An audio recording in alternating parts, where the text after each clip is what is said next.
The morning fog hung low over the empty road as the school bus rolled forward with a soft hum. Daniel Brooks sat behind the wheel, his hands steady, his eyes half focused on a route he had memorized years ago. For over a decade, nothing had ever surprised him on this road. Same turns, same houses, same quiet rhythm of children climbing aboard with sleepy faces and heavy backpacks. Inside the bus, a few kids chatted softly while others stared out the window, lost in their own worlds. It was just another ordinary morning, until it wasn't. As Daniel turned a familiar corner, his foot instinctively hit the brake and the bus slowed with a low hiss. The chatter faded into confusion. Right in the middle of the road stood a dog.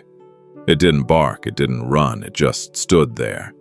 Thin, muddy, trembling.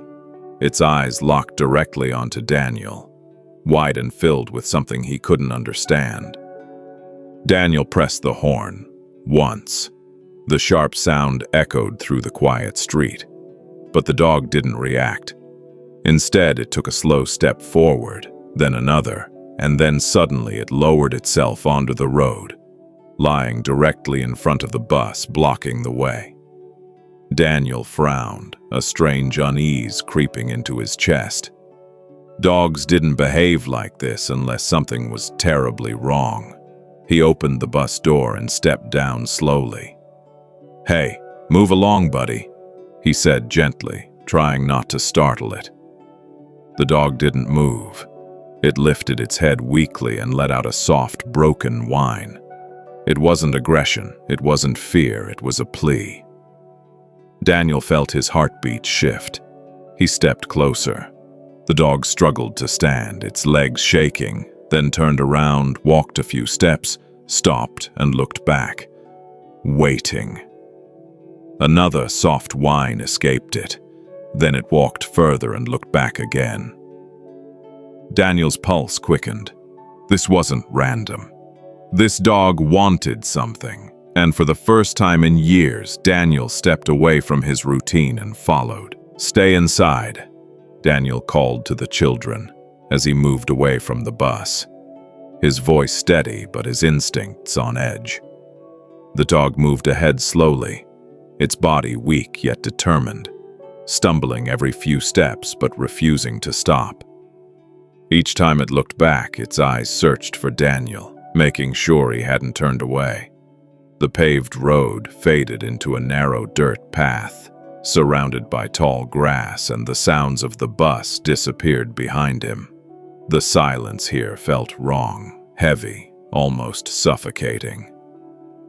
Daniel swallowed hard as the dog let out another urgent whine and picked up its pace as much as it could. "All right, I'm coming," he muttered under his breath. The deeper they went, the more uneasy he felt. Even the birds seemed to have gone quiet.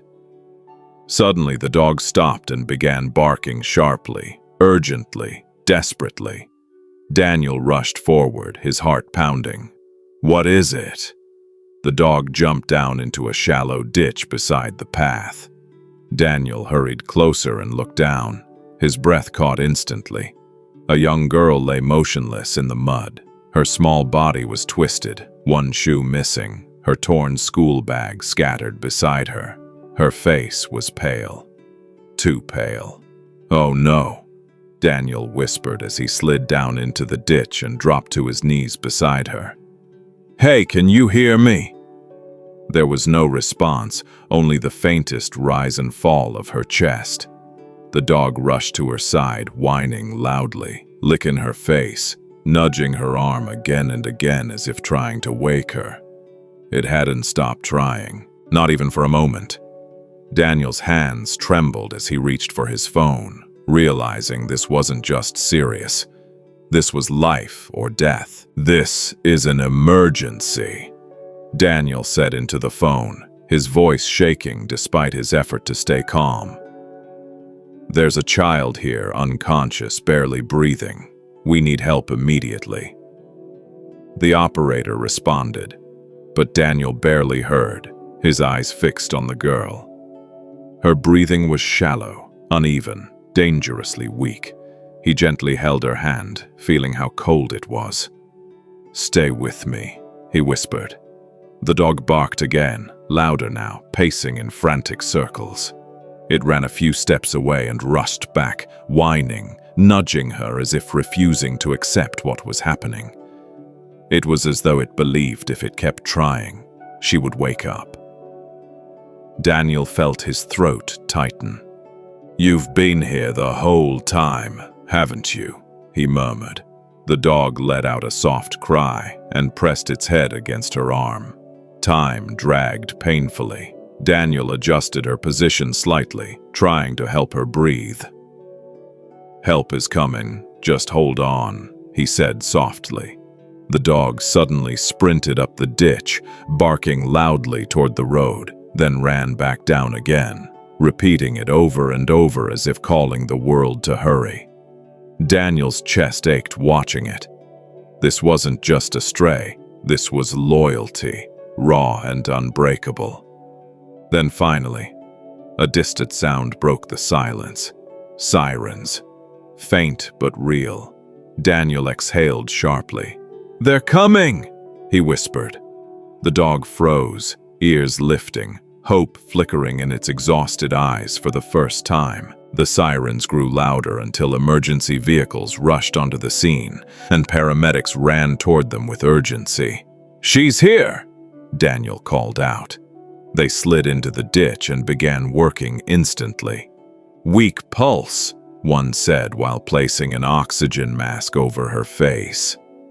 Daniel stepped back, his chest tight as he watched. The dog didn't step back. It moved closer, whining, trembling, refusing to leave her side. A paramedic tried to guide it away, but it resisted, barking sharply.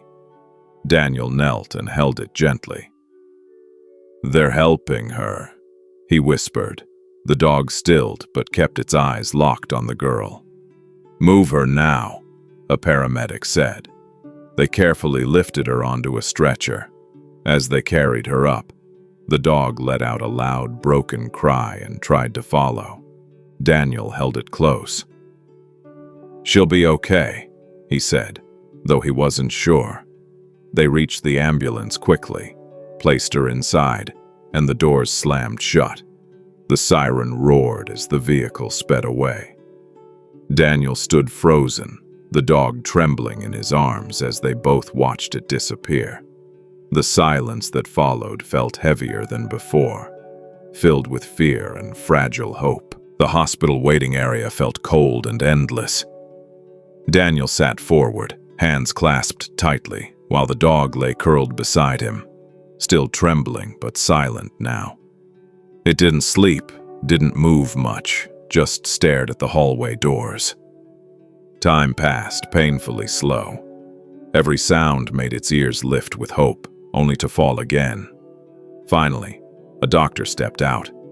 Daniel stood immediately. "How is she?" he asked. The doctor sighed softly. "She's alive."